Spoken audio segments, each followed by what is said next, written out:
ইটের আঘাতে মাথার নাক ফেটেছে অনেকের। রোববার রাত 10টা থেকে ঢাকা মেডিকেল কলেজে আসতে থাকে একের পর এক আহত শিক্ষার্থী। এ যেন রক্তাক্ত জুলাইয়ের পুনরাবৃত্তি। ওরা বলছে যে ও ছাত্র, ওকে ওকে মেরে ফেলো।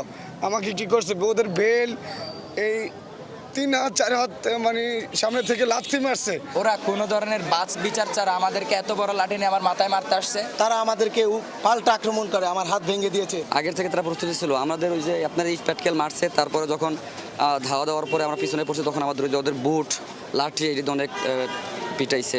ঢাকা মেডিকেল কলেজ হাসপাতালের হিসাবে আহত শিক্ষার্থীর সংখ্যা অন্তত 40 জন। এদের মধ্যে সমন্বয়ক হাসনাত সহ অন্তত 5 জনের অবস্থা সংকটাপন্ন। আহত হয়েছেন পথচারী ও 8 থেকে 10 জন আনসার সদস্যও। ওকে স্যালাইন দেওয়া হয়েছে, ওকে অক্সিজেন সাপোর্ট দেওয়া হয়েছে।